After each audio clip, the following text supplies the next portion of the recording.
നമ്മുടെ സ്ഥിരം പ്രേക്ഷകയായ ശൈലമ്മ ചോദിച്ചിട്ടുണ്ട്, മോളെ എല്ലാ അമ്പലത്തിലും ബലിക്കല്ലുകൾ കാണാറുണ്ടല്ലോ, അത് ഉപദേവതകളാണോ? ഉപദേവതകൾ എന്ന് പറഞ്ഞാൽ ആരെയാണ്, അതായത് ആരൊക്കെയാണ് ഉപദേവതകൾ എന്ന് അവർക്ക് എല്ലാ ബലിക്കല്ലുകൾക്കും ഹവിസ് തൂകാറുണ്ടല്ലോ, അത് ശിവേലിക്ക് മുമ്പേ ഉള്ള ചടങ്ങാണോ അതോ അപ്പോൾ മാത്രമേ അങ്ങനെ ഹവിസ് തൂകാറുള്ളൂ? ഈ കാര്യങ്ങളെല്ലാം പറയുമോ എന്ന്.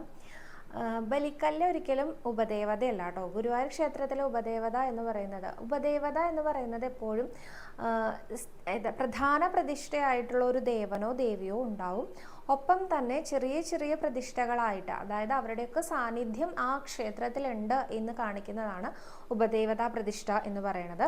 ഗുരുവായൂർ ക്ഷേത്രത്തിലെ ഉപദേവത എന്ന് പറയുന്നത് മഹാഗണപതിയും എടത്തരകത്തുകാവിൽ അമ്മയും അയ്യപ്പസ്വാമിയുമാണ്. അവർ മാത്രമല്ല ഗുരുവായൂർ ക്ഷേത്രത്തിലുള്ളത്.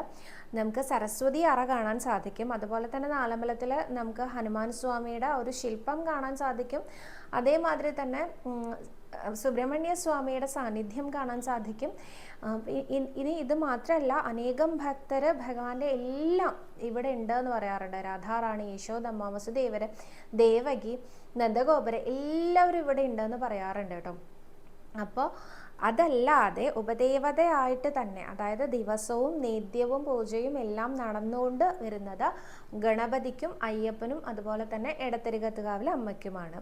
ഇവരെയാണ് ഉപദേവതാ പ്രതിഷ്ഠ എന്ന് പറയുന്നത്. ഓരോ ക്ഷേത്രത്തിലും ഉപദേവതമാര് വേറെ വേറെ ആയിരിക്കും. കാരണം ഇപ്പം മമ്മിയൂർ അമ്പലത്തിൽ നമ്മൾ പോവുകയാണെങ്കിൽ പ്രധാന പ്രതിഷ്ഠ എന്ന് പറയുന്നത് ശ്രീ മഹാദേവൻ തന്നെയാണ്.